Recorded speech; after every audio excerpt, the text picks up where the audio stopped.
This is Dennis, and you're listening to the Sayitsong.com podcast, episode 4. Hey, everybody, it's Dennis, and welcome back to another episode of the Say It Song podcast. I'm here with our featured guest, Mr. James Devine. A little bit about James. He earned a bachelor's degree from St. Joseph's College in Maine and received his music education from the Army School of Music. He retired from the Colorado National Guard and got his master's in music education at Southwestern Oklahoma State University. James is a husband and a father and currently active in the Colorado music community as a keynote speaker, author, musician, and teacher. So James, welcome, and I've told everyone a little bit about you, but take a second, tell us a little bit more about you and what you do. All right. Well, thank you so much for having me on your show. Right now, I'm a band teacher. I have 3 levels of band, a jazz band, an orchestra, and a guitar class that I teach at a local high school. And I've been doing that about 17 years now.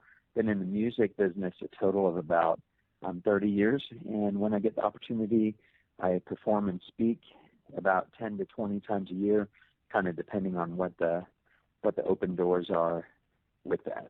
Oh, yeah, that sounds great. Is there a favorite thing that you have in terms of speaking, teaching, or kind of all around enjoy what you do? Well, I think I enjoy everything that I do, but something that many people will find as they get older, you realize that there's one thing that is really you and you're really passionate about. And for me, that's teaching.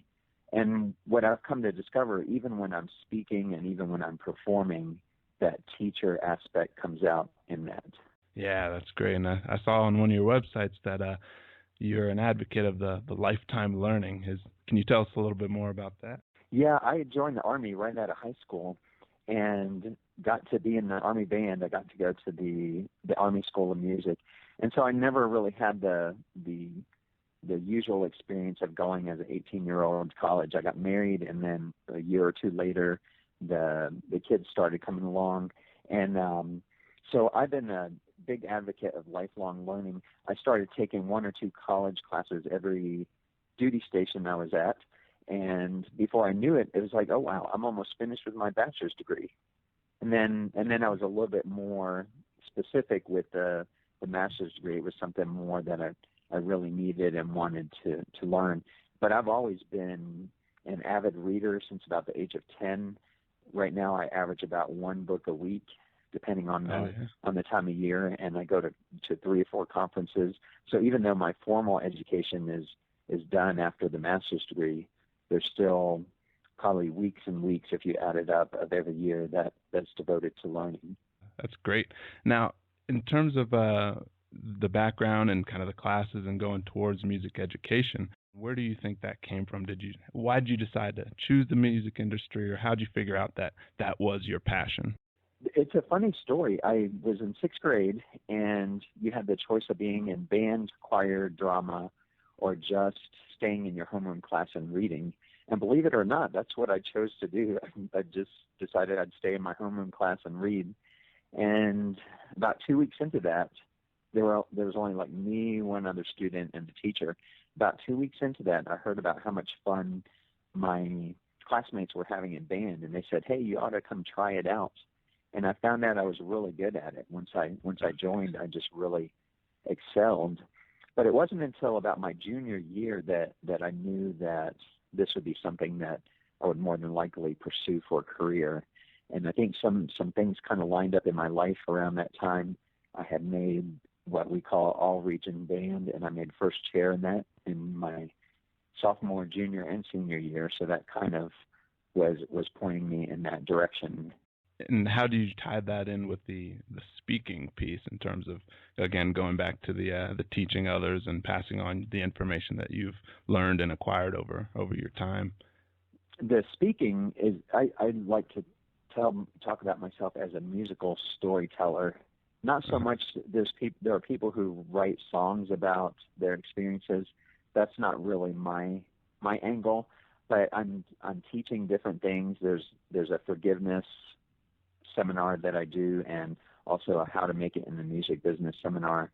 And what I do is I incorporate music into that, and the music is probably about 25 to 40% of that, and the songs are tied in. And I really believe that music has such an emotional impact on us Oh, but that absolutely. makes the speaking and the teaching even more effective. Yep. I would absolutely agree with you. And where do you normally perform and speak? Oh, there's a big variety of things. In the past, it's been mostly mostly in churches, but I'm kind of branching out from that. I do an occasional wedding or corporate event for the performance aspect and a recital or something like that. But right now, most of my speaking is happening in colleges, music conferences is what I'm aiming for, and then in schools. Okay. Yeah, and maybe on the same lines of the conferences and speaking in schools and branching out from the churches, but kind of in relation to the music industry, what are you most excited about right now? Is there a certain project, a collaboration, or maybe a piece of equipment that has you really fired up or motivated? Could you speak on that a little? Well, hopefully, if you're okay with it, there are three things that I want to share.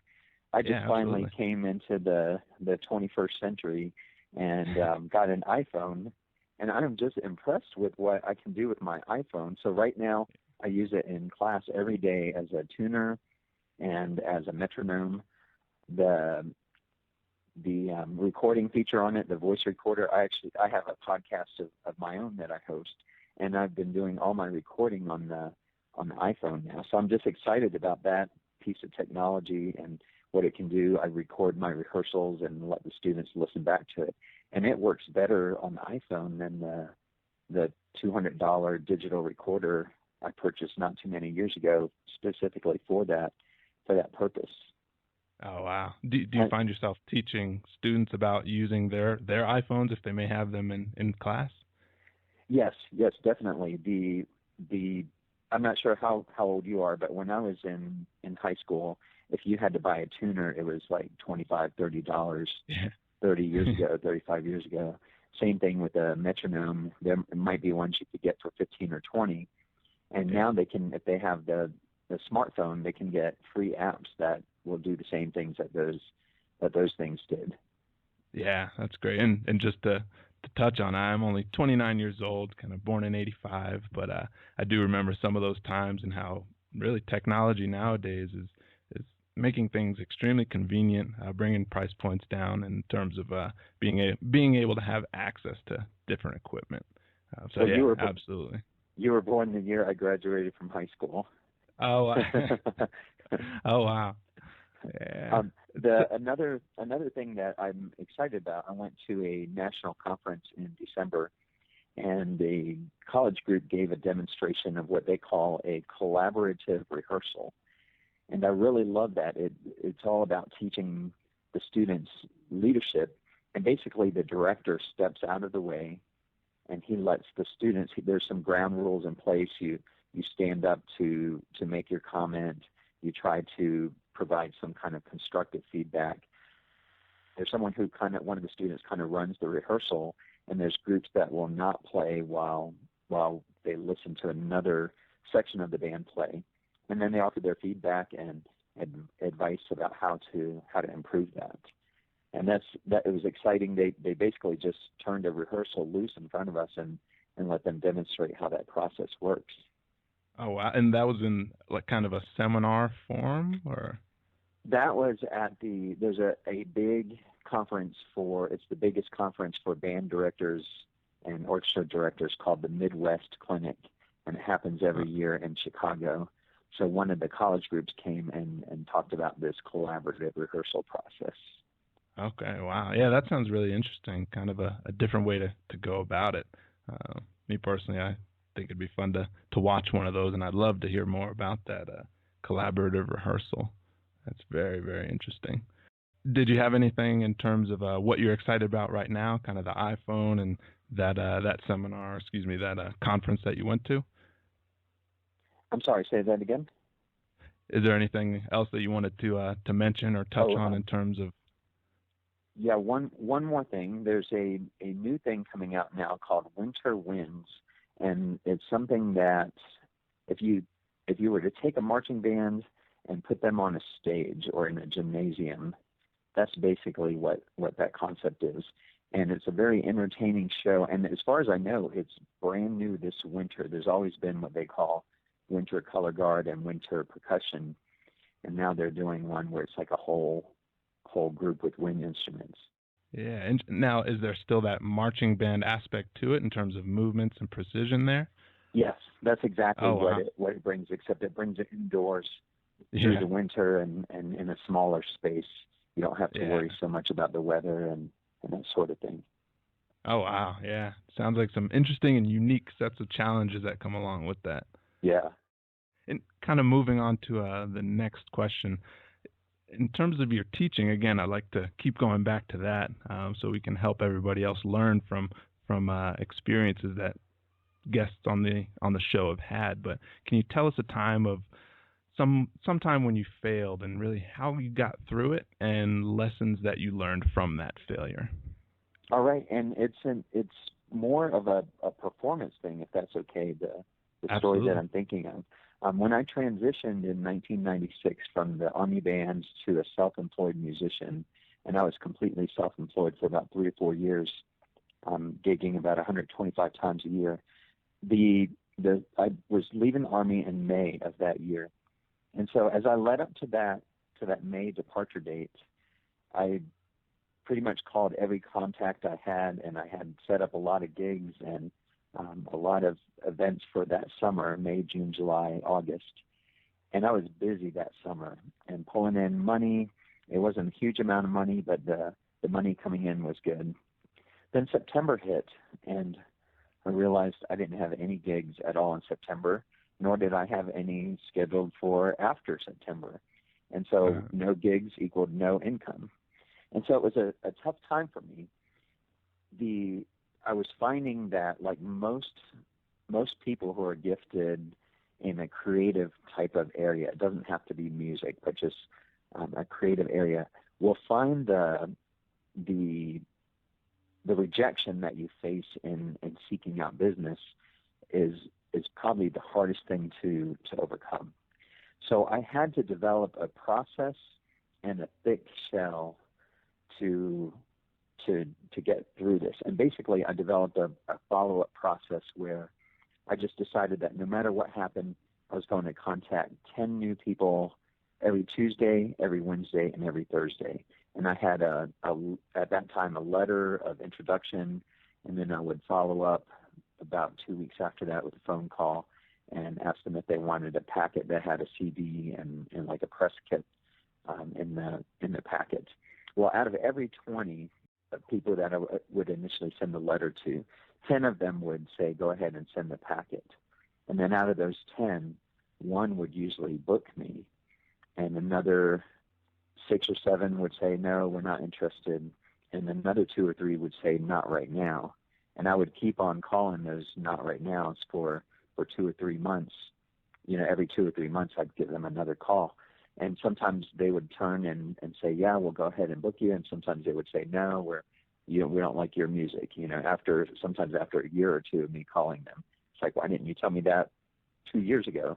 But what I found was that the developing this system, and it's different now, that I have a different system that I use, but developing this system and process became very important. And I think the most important part of it was the 10 contacts every Tuesday, Wednesday, Thursday, no matter what. Yeah. And I just pushed through that. So it really taught me the importance of persistence. And I got to a point where I had 125 events scheduled in the upcoming year, and I actually had to do away with that process for a little while to kind of let some free dates catch up to my calendar. Most people didn't want to schedule at that time more than a year out, and so persistence would be the lesson that I learned from it, and the importance of going through with a system that you've come up with. Yeah, that's actually really great, and it sounds like your system worked so well that you had to kind of back it down in a way until you could start to have some free time and also initiate the system again, if you will, and kind of get things rolling as you please. Yeah. Wow. That's actually really great. And have you passed that system on to others so they can kind of use that same method? I have. I talk about that in the How to Make It in the Music Business seminar, And I actually used it. I've been at my current school for 10 years, and I used something similar to, not really quite that process, but to get the job that I have now. I sent out about 30 applications, and I had 6 interviews and 3 job offers. So I tell that to college students, because a lot of them say, well, there are no teaching jobs out there, or there's no music positions available. And they are out there. You just have to know where to look for them, and you have to send out more than 1 or 2 resumes. And I think sometimes people send out 1 or 2, or they make 1 or 2 phone calls, and they get that rejection, and then they just withdraw from doing that. Yeah, that's true. Well, again, sounds like you've had a lot of success with that system, and absolutely wish you the best in terms of using that system and continue to pass on and teach others about it. But what are you having trouble with right now? Again, you touched on some great success that came from a failure. What right now would you say you're having difficulty with? So I had some interesting teaching. I saw a coach, a speaking coach basically, and he gave me this one piece of advice that, when I thought about it, it made a lot of sense.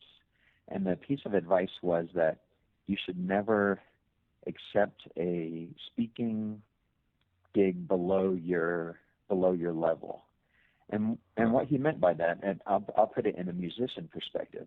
There was a time when I was playing at a coffee house, local coffee house, almost every Friday or Saturday night, and I would make $10, $15, and sell a couple of CDs.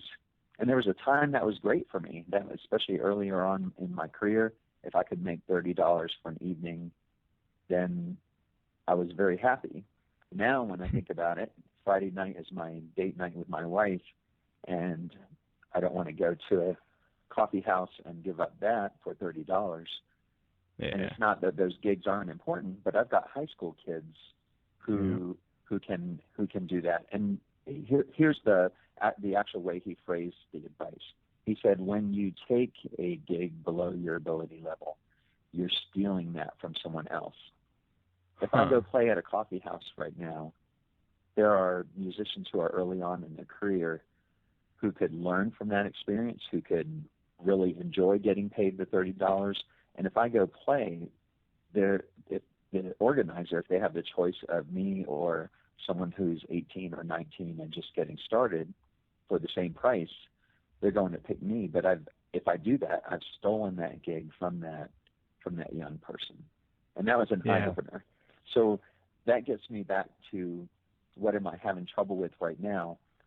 I settled on a price that I'm looking for when I go speak, and it's been a little bit harder to book things at that price. However, on the other hand, I could book one thing and earn 10 times what I used to earn. Yeah, that makes sense. One big event as opposed to many smaller paying events below your level. And would you say that's really working well for you, kind of right now and in the recent past? It's working. I'm working towards it. So I had a revamping of kind of what I was doing.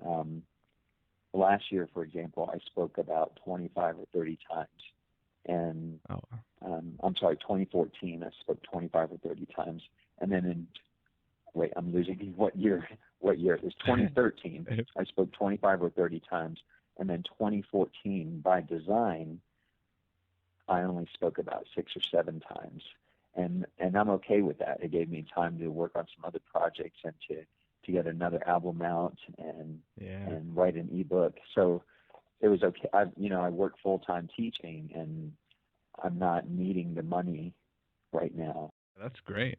Yeah. And with that, you mentioned an ebook, but what's in the future for you? What do you have planned? Do you go on tour, or any plans to another album, another ebook, or speaking engagements? What's kind of coming up in the next maybe year or so in terms of big major events or milestones? I've got several things planned. This summer, of course, most of my free time comes in the summer, and I have a chance to do a lot of creative things during that time.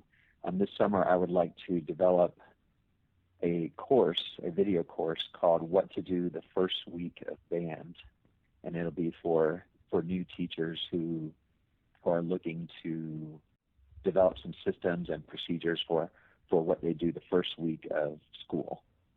And Yeah, also, I know it sounds funny, but musicians probably will understand this a little bit more.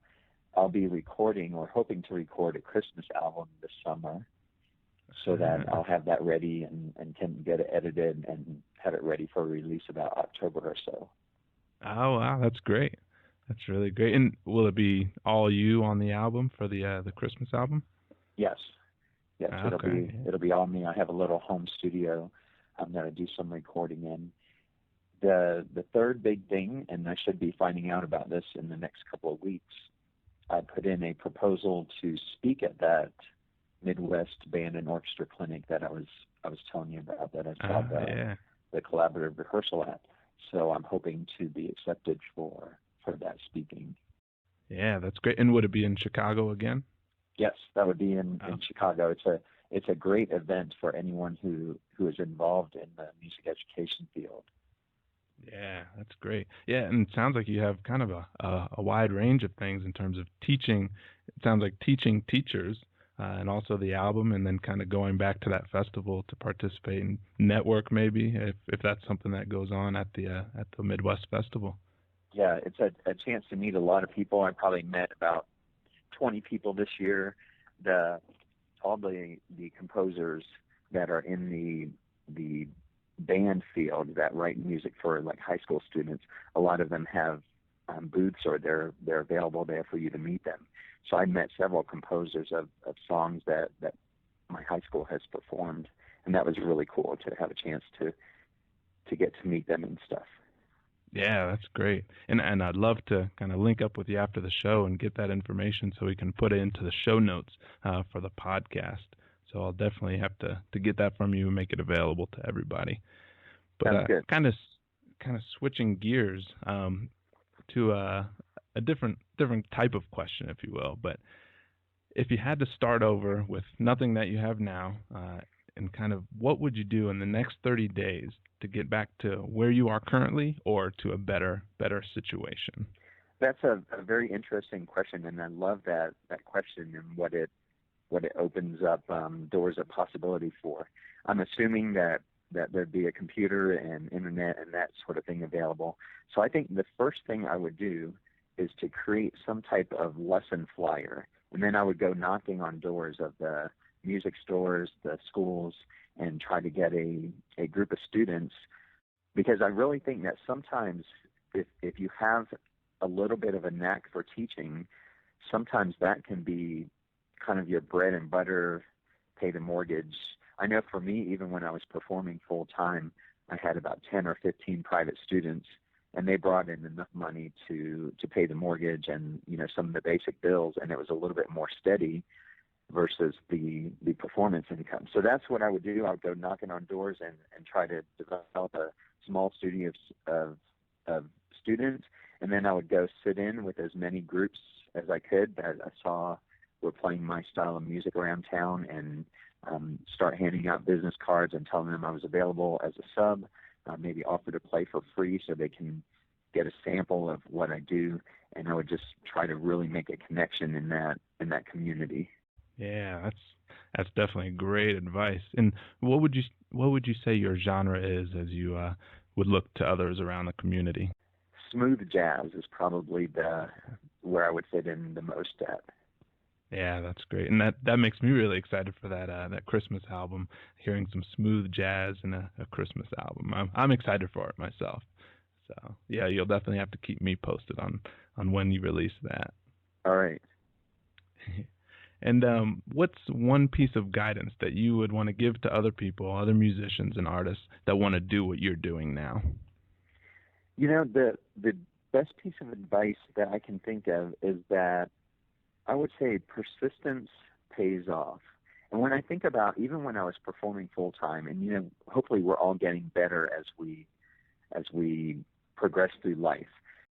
But when I was performing full time, when I would meet other sax players, I would put my abilities somewhere in the middle of all the people who were pro. Half of them were better than me, and half were not as good as me. But the funny thing is that it didn't seem like the amount of talent mattered as much as that, what I call the P word, the persistence, because there were some of them who said, "Oh, I wish I could do what you're doing," and they had some kind of corporate job, and there's nothing wrong with that. There's great opportunities for that. Some people do that and just keep their music as a hobby. But some of them were jealous of what I was doing. I was jealous of their paycheck, to be honest, sometimes. But they just didn't have the persistence that it took. Some of them had better pedigrees. Some of them had master's degrees in performance, and had really studied with some, top people for their instrument. But they weren't doing what they really wanted to do. Yeah, that's interesting. Anything further on that in terms of guidance? I definitely like that persistence pays off. Yeah, definitely. That's, I think, the most. I mean, of course, talent is necessary, and you have to have a certain level of talent and know your craft. But it's not as important as what some people make it out to be. Yeah, that's great. Kind of encouragement for a lot of people out there as well. So thank you for that.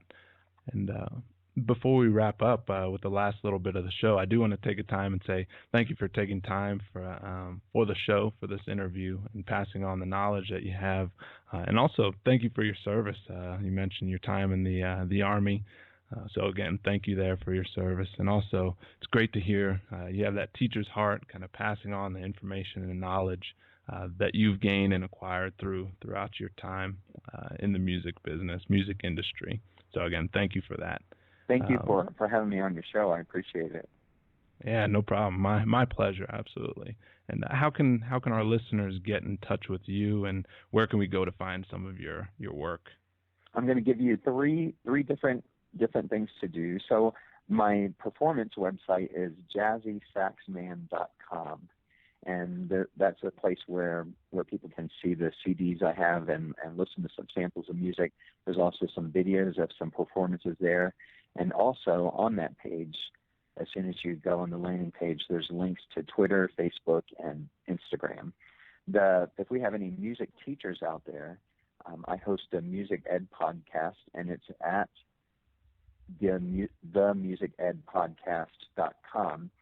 And there's the podcast there with all kinds of different teaching tips and also articles that apply to teaching. And then the final offer I'd like to make to your listeners, if they wanted to email me, james@jazzysaxman.com, and if they just add me to the list, I'll send them a free ebook, 40 Ways to Make Money as a Musician. And it's just a book that I put together. Most of the tips in there I've tried or know someone who has tried them, of things you can go out and do to make money as a musician right away. And if nothing else, it can spur people on to kind of give them their own idea to adapt it in some other way. Yeah, that's great. Definitely. Thank you for those resources. So really, to all the listeners, go to jazzysaxman.com, and you can find all the social media links there, and also the Music Ed podcast. So what was the link again? musicedpodcast.com? Yes, that's it exactly. All right. Yeah, that, and also emailing james@jazzysaxman.com and get that free ebook. I'm really excited. I'll probably be shooting you an email myself just to kind of see what you have going and learn as much as I can from you. So, again, thank you very much for taking time out of your busy schedule and passing on that great information. It's been a pleasure. All right, I hope you enjoyed the interview with the featured guest for episode 4, James Devine. So much value provided in the interview, so go back and listen if you need to. Make sure you catch all the great information, from smartphone apps to conferences, ways to start making money as a musician, and also email him at james@jazzysaxman.com to get a free copy of his ebook titled 40 Ways to Make Money as a Musician. So you can find links to the resources mentioned all throughout the interview at the show notes for the episode. So head over to sayitsong.com/podcast and also sayitsong.com/blog for a summary of this episode. Also, let me know your thoughts and give me some feedback on this episode. You can email me at the email address email@sayitsong.com, or even find me on social media, Twitter @sayitsong, and facebook.com/sayitsong. That's SAYITSONG.com. So that's all for this time, and I'll catch you on the next episode for more great content.